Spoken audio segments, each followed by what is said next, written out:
رحنا عبشالة ضيعة بتوقع بقضاء البترون لنشوف شجر زيتون من الأقدم بالعالم ولنكتشف أهمية هالزيتون بهالضيعة.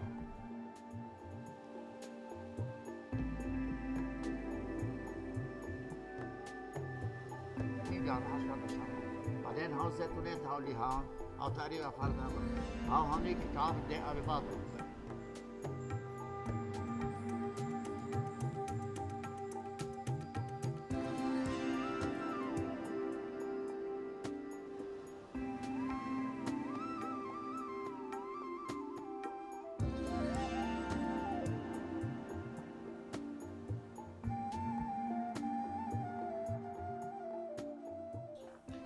أنا اسمي دومة مجيد نصار، مواليد 1939 ب2 حزيران.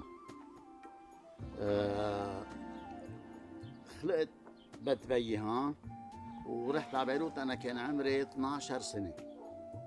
12 سنة رحت تعلمت مصلحة البلاط وسكنت ببيروت. هلا إلي سنتين أنا هون بالضيعة. بس أنا قبل ما رحت على بيروت شقت الطريق على أيامي هون بين ال 46 ل 48 كانوا عم يشقوا الطريق سنة 1948.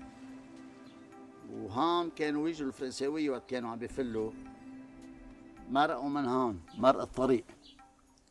هون يبقوا يطلعوا. قلت لك وين كان الحيط بنص الطريق؟ ما فيش حيط، كانت الأرض مستعرضة. يطلعوا الجيب يزربوه بقلب هاي الزيتونة.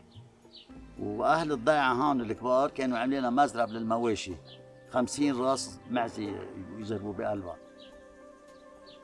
بعدين اجوا خبراء من برا اكيد مع خبير من علماء الطبيعه من لحفه اسمه ارثر داو. هو خبراء اجانب معه. بقيوا 3 ساعات ونص يحكوا على الزيتونه هاي. ما كانش في الا تلفزيون لبنان. هاي برمتها 28 متر. 28 متر برمتها هاي الزيتونه. هن سموه زيتون نوح لانه وقت اللي نوح بعت الغراب، وقت كانت الدنيا كلها طوفان الارض 40 يوم ضلت الارض كلها مي، ما فيش بقى ارض يابسه. بعد 40 يوم بيبعت الغراب ليشوف اذا بينت الارض او بعدها مي. راح الغراب ما رجع. بعد بدي بعت الحمامه. اجت حمامه وما اخذت شيء، رجعت الحمامه. بعد بدي بعتها ثاني مره، اجت اخذت له غصن زيتون. يقال الخبراء القديمين اللي مش انا سامع عنها بس حافظهم، اخذت غصن زيتون من هون. هلا عنا هون على الدكان في ورقه مكتوبه، هلا بس تخلصوا اذا بتصوروها كمان بتعطيك المعلومات. وهي الزيتون عمره فوق 7000 سنه. عمره فوق 7000 سنه. هيدا هون مطمور تراب شي متر وشوي. يبقى كل واحد عنده شويه تراب مش عايزهم يجوا يكبون على الزيتونات. هاو انا على ايامي في وقت اللي كنت انا، وبعدين روح على بيروت وجيكم بس واحد يكون عنده شويه تراب يجوا يكبون هون. والزيتونات اللي تحت الطريق البيت هون وقت اللي كانوا عم بيعمروا، اذا مش اخذين في شيء 20 30 كاميون فضايين تحت كبير مع الزيتونات. هلا فرجيك عليهم. وهي زيتون هون هذا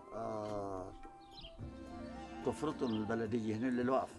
هي الزيتون للوقف ملك خاص. بيعصروه هي الزيتون وهو ببيعون بالقنينه بمزاد العلني.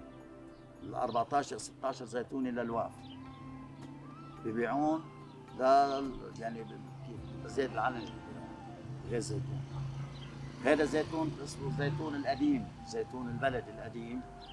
شجرته بسموه زيتون سوري سور، مش سوريا. زيتون البلد القديم بكل لبنان في منه. اساسه سور البذري تبعه. السنة الماضية عملوا هذا 8 تنكات زيت.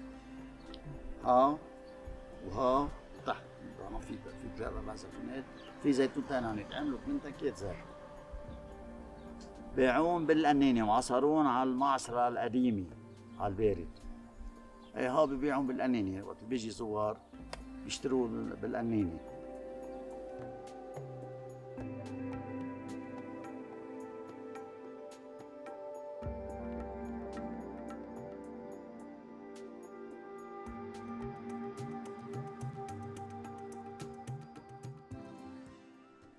فزيتون بشعلة معروفين ليش؟ لأنه الزيتون بيطلع بضيعتنا على ارتفاع 1200 متر. كتير قليل تلاقي زيتون بالعالم بيطلع على الارتفاع العالي. هلا شو الفوائد يطلع زيتون على ارتفاع عالي؟ أول شيء الزيتونة بيكون عندها الاسيديتي بقلبها أقل بكتير من الزيتون اللي بتلاقيه على الساحل. فهيدي شو رح تفيدك؟ ها بتخليك تقطف الزيتون قبل بوقت. بس نقطف الزيتون قبل بوقت بتعطيك الاوليف اويل بتعطيك اياه. اول شيء بسموه اكسترا فيرجن اوليف اويل، وتاني شيء هو من اغلى واطيب زيتون بتقدر تطلعه. بس نقطف الزيتون قبل الموسم، يعني عم نحكي تقريبا باكتوبر. بناخده وبنعصره على كولد بريس القديم اللي هو حجر بيبرم بموتور بيعصر الزيت على الطريقة القديمة اللي كانوا يعصروا فيها جدودنا. فلهيك بيطلع الزيت غير انه الكواليتي تبعه كتير عالية وكتير غالي بالعالم، بيطلع طعمته شيء ما بتلاقوه المكان. وهيدا الزيت ما فينا ناكله دغري، لازم نريحه بخزانات ستانلس مثل هيدا شهرين اتليست، لانه بيطلع طعمته مثل الزيتون اول ما نعصره. ما بيتاكل، الشخص العادي ما بياكله. فبعد ما تريحه شهرين بيصير اعلى كواليتي اوليف اويل فيك تلاقيها تقريبا بالعالم. واهلا وسهلا فيكم بضيعتنا. يعطيك العافية.